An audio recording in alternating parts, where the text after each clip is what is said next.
হিন্দ আজ আমরা ডিসকাস করব হিট ওয়েভ সম্পর্কে।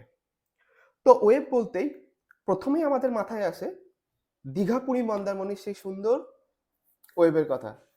আর সেই সুন্দর ওয়েভের মধ্যে কি করে এনজয় করতে হয় সেটাও আমাদের কারো অজানা নয়। তবে আজকে আমরা দেখব হিট ওয়েভ কি, হিট ওয়েভ কিভাবে তৈরি হয়, আর এই হিট ওয়েভের হাত থেকে কিভাবে বাঁচতে হবে সেটাও আমরা আজকে দেখে নেব। তো হিট ওয়েভ হচ্ছে কোনো একটা বিশেষ অঞ্চলে যখন টেম্পারেচার অনেকখানি বেড়ে যায়, মিনিমাম টেম্পারেচার 40 ডিগ্রি বা তার উপরে যখন হয়ে যায়, তখন ঘোষণা করা হয় যে সেই সমস্ত অঞ্চলে হিট ওয়েভ প্রবাহ হচ্ছে। ঠিক আছে? তো এই হিট ওয়েভ বর্তমান সময়ে ভারতবর্ষের বিভিন্ন অঞ্চল সহ পাকিস্তানেও কিন্তু টেম্পারেচার প্রচুর পরিমাণে বেড়ে গেছে, এবং এই টেম্পারেচার প্রচুর পরিমাণে বেড়ে যাওয়ার জন্য তোমার বলা হয় যে এই সমস্ত অঞ্চলগুলোতে এখন হিট ওয়েভ চলছে। ঠিক আছে? তো অবভিয়াসলি হিট ওয়েভ থেকে কিন্তু হিট ওয়েভে তো আর এনজয় করা যায় না, হিট ওয়েভের হাত থেকে বাঁচতে হবে। তো হিট ওয়েভের হাত থেকে বাঁচার জন্য কি করা দরকার? আমাদের বডিকে সবসময় ডিহাইড্রেশনের হাত থেকে বাঁচাতে হবে। তো তার জন্য কি বারবার আমাদেরকে জল খেতে হবে, এবং অবভিয়াসলি যখন আমরা দুপুর রোদে কোথাও বেরোবো তখন ছাতা বা যে বিভিন্ন রকমের প্রোটেকশন আমাদের ইউজ করতে, যাতে করে কিনা সূর্যের যে প্রচন্ড হিট সেটা আমাদেরকে যাতে অ্যাটাক করতে না পারে। এবং অবভিয়াসলি দুপুরে যতটা সম্ভব যখন তোমার দুটো বা ওই সময়টাতে আমাদের বাইরে বেরোনোকে অ্যাভয়েড করতে হবে। তো এটা গেল একটা মোটামুটি হিট ওয়েভ সম্পর্কে একটা ইন্ট্রোডাকশন। এবার আমরা দেখে নেবো যে অ্যাকচুয়ালি হিট ওয়েভ কেন হঠাৎ এই বছর এত বেশি পরিমাণে হিট ওয়েভ প্রবাহ হচ্ছে, এর সাইন্টিফিক রিজন কি, সেই সমস্ত আমরা এবার ডিটেলস ডিসকাশন করব। ওকে, তো প্রথমে আমরা দেখে নিই যে হিট ওয়েভের ডেফিনেশন কি। তো ইন্ডিয়ান মেট্রোলজিক্যাল ডিপার্টমেন্ট সাধারণত হিট ওয়েভকে ডিফাইন করার সময় দুটো ভাগে ভাগ করেছে। একটা হচ্ছে তোমার সমভূমি অঞ্চলের জন্য, আর একটা পার্বত্য অঞ্চলের জন্য। কেন? কারণ সমভূমি অঞ্চলে সাধারণত টেম্পারেচার বেশি থাকে, আর পার্বত্য অঞ্চলে টেম্পারেচার তুলনামূলকভাবে অনেক সময় কম থাকে। তো দুটো বিভিন্ন রিজিয়নে হিট ওয়েভের যে ডেফিনেশন সেটা কিন্তু বিভিন্ন রকম হয়ে থাকে।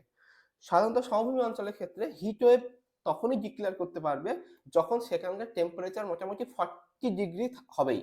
40 ডিগ্রির নিচে যদি সমভূমি অঞ্চলে কোথাও টেম্পারেচার হয়, তাহলে আমরা সেই অঞ্চলে হিট ওয়েভ চলছে বলে ডিক্লেয়ার করতে পারবো না।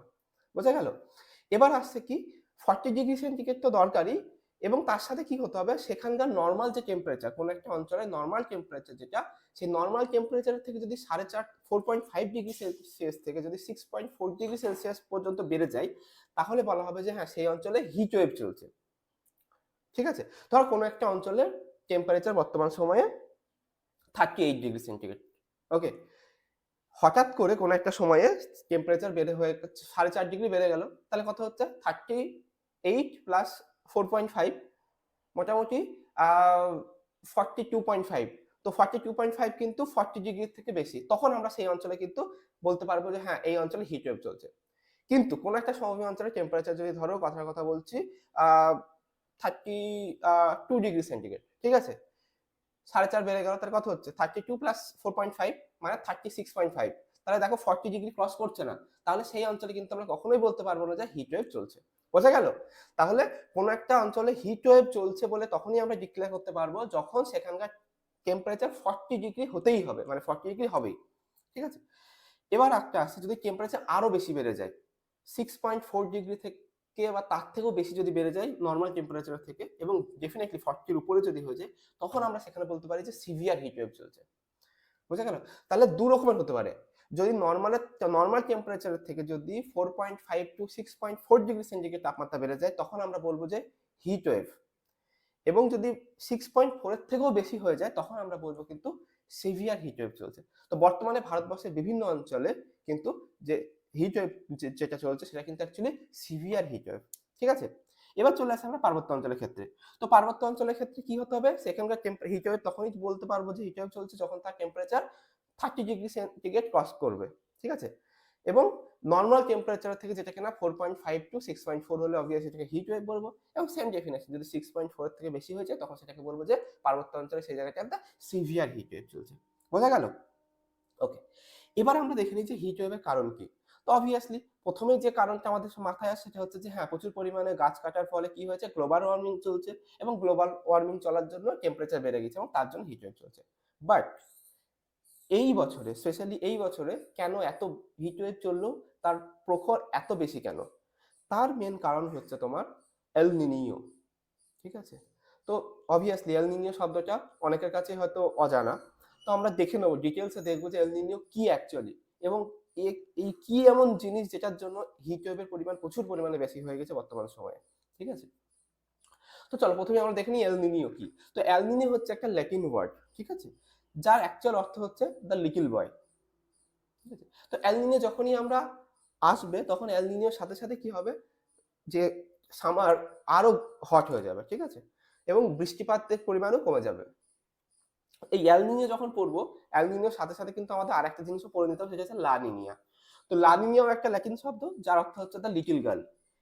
ঠিক লা নিনিয়া এল নিনিয়া ঠিক উল্টো, যখনই লা নিনিয়া কোনো একটা জায়গায় চলবে তখন কিন্তু টেম্পারেচার কম হয়ে যাবে এবং বৃষ্টিপাতও বেড়ে যাবে।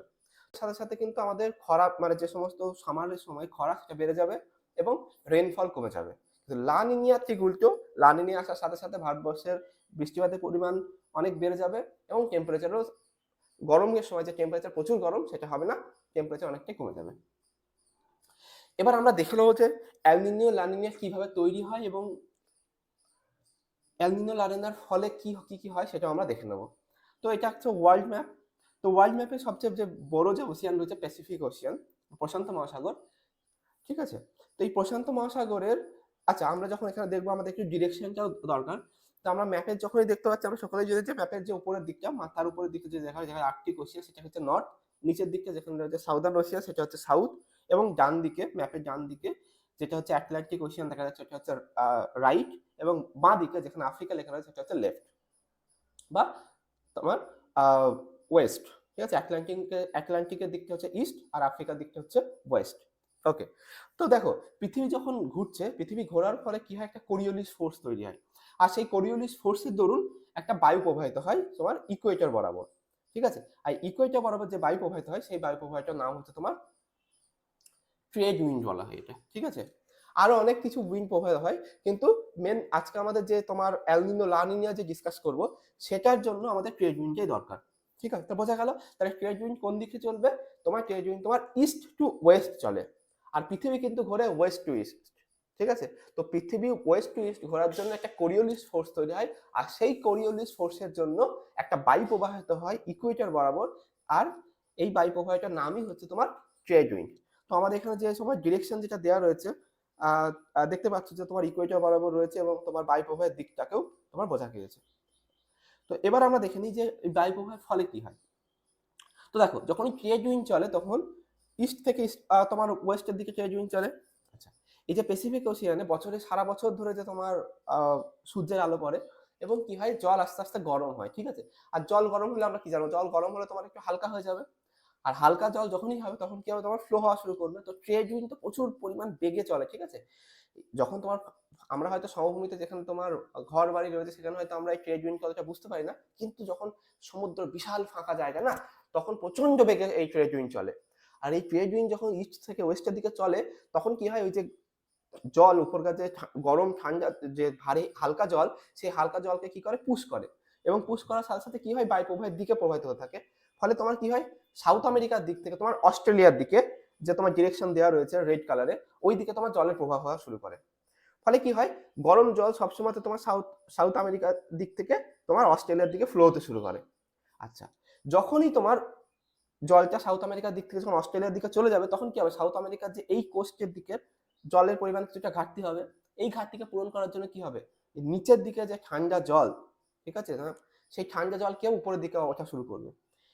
যখনই উপরের দিকে ওঠা শুরু করবে তখন কি হবে, এটাকে বলা হয় আপওয়েলিং, তাই না।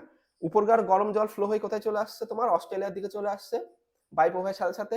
আর যে এই যে জায়গাটা যে জলে কমতি হয়ে যাচ্ছে, এই জলে কমতিটাকে পূরণ করার জন্য কি হচ্ছে, নিচেকার ঠান্ডা জল উপরের দিকে উঠে যাচ্ছে, আর এই ঘটনাটা কি বলে, আপওয়েলিং।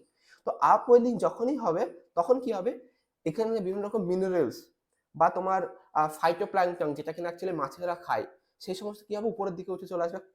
ঠিক আছে, উপরের দিকে ওইটা চলে আসার সাথে সাথে কি হবে, এখানে মাছের পরিমাণও বেড়ে যাবে। কারণ কি, মাছেদের যে খাওয়ার জন্য যে সমস্ত ফাইটোপ্ল্যাঙ্কটন দরকার বা যে সমস্ত মিনারেলস দরকার, সেগুলো প্রচুর পরিমাণে এখানে রিচ হয়ে যাবে। ফলে এই অঞ্চলটাতে কি হবে, প্রচুর পরিমাণে মাছ হবে। তো বেসিক্যালি তোমার এই সাউথ আমেরিকার এই মেক্সিকো এবং এই যে অঞ্চলটাতে, এই অঞ্চলটা যেখানে আপওয়েলিং এর জন্য প্রচুর পরিমাণে মিনারেলস আছে, এখানে প্রচুর পরিমাণে মাছ পাওয়া যায়। বোঝা গেল। আর কি হয়, গরম জল যখন তোমার এই অস্ট্রেলিয়ার দিকে এই কোস্টার দিকে চলে আসে তখন কি হবে, গরম জল তো আরো গরম হয়ে যাবে না, তো একটা লম্বা একটা তোমার জার্নি করার ফলে। তো যখনই এই কোস্টের দিকে আসবে তখন কি হবে, অটোমেটিক্যালি জলটাকে বাষ্পীভূত হয়ে উপরের দিকে ওঠা শুরু করবে। আর বাষ্পীভূত হয়ে যখন উপরের দিকে উঠবে তখন কি হবে, এই কোস্টটাতে তোমার বেসিক্যালি অস্ট্রেলিয়া বা তোমার যে ভারতের এই পার্টটাতে প্রচুর পরিমাণে বৃষ্টিপাত হবে। বোঝা গেল? তাহলে ভারতবর্ষে তোমার বৃষ্টিপাত কি হচ্ছে, মোটামুটি একটা ভালো পরিমাণে বৃষ্টিপাত হচ্ছে যখন নর্মাল কন্ডিশনে যখন চলছে এরকম অবস্থা। এইবার আসি স্পেশাল কেস, এল নিনোর সময়।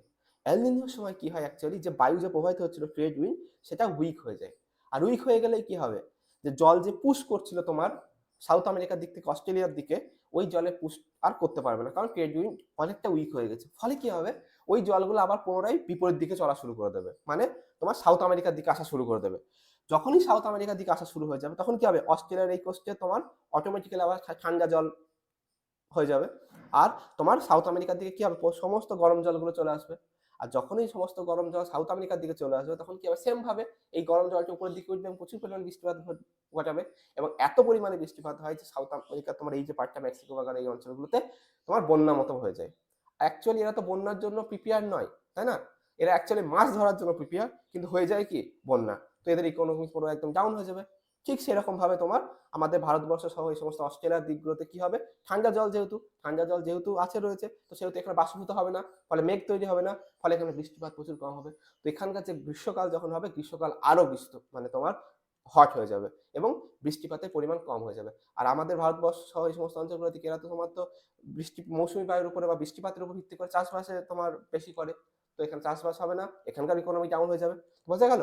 তো এল নিনো হচ্ছে এই সিচুয়েশনটা যখন তোমার ট্রেড উইন্ড উইক হয়ে যাবে এবং যে প্যাসিফিক ওশিয়ান বা প্রশান্ত মহাসাগর যে নর্মাল যে কন্ডিশন হয়, ঠিক আছে, সেই কন্ডিশনটাকে ব্রেক করে। বোঝা গেল? তো এটাকে বলা হচ্ছে এল নিনো, যেটা কিনা বর্তমান সময়ে হয়েছে এবং তার জন্য কিন্তু এই সমস্ত প্রচুর পরিমাণে যে হিট ওয়েভ সেটা কিন্তু চলছে।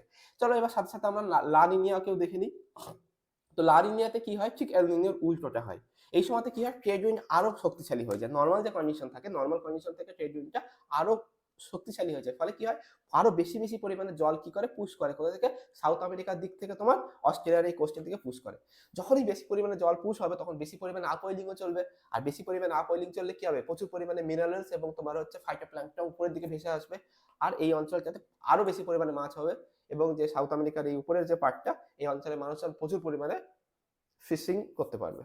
সেম ওয়েতে যখন প্রচুর পরিমাণে তোমার গরম জল যখন তোমার এই অস্ট্রেলিয়া সহ ভারতবর্ষের এই কোস্টার দিকে চলে আসবে তখন আরো বেশি পরিমাণে মেঘ তৈরি হবে উপরের দিকে। আর উপরের দিকে উঠে গিয়ে যখন প্রচুর পরিমাণে মেঘ তৈরি হবে তখন বৃষ্টিপাতও প্রচুর হবে। তো ভারতবর্ষে তখন প্রচুর পরিমাণে বৃষ্টিপাত হবে এবং এই সময়কার যে গ্রীষ্মকালের যে তোমার প্রচুর পরিমাণে যে তাপ, সেটাও কিছুটা নিয়ন্ত্রণ হবে। তাহলে বোঝা গেল, এই ছিল তোমার এল নিনিও এবং ছিল লা নিনিয়া। তো আমরা ভালো করেই বুঝলাম যে এল নিনিওর সময়ে তোমার অ্যাকচুয়ালি আমাদের টেম্পারেচার যেটা স্বাভাবিকের তুলনায় প্রচুর পরিমাণে বেড়ে যায় এবং বৃষ্টিপাতের পরিমাণ কমে যাবে। কিন্তু লা নিনিয়া আমাদের জন্য খুব ভালো, বৃষ্টিপাতের পরিমাণও বাড়বে এবং গ্রীষ্মকালের টেম্পারেচার কিন্তু খুব বেশি হবে না, কিছুটা মজারের টেম্পারেচার হবে। বোঝা গেল? তো এই ছিল আমাদের এল নিনিও এবং লা নিনিয়া। আশা করি তোমরা বুঝতে পেরেছো। তো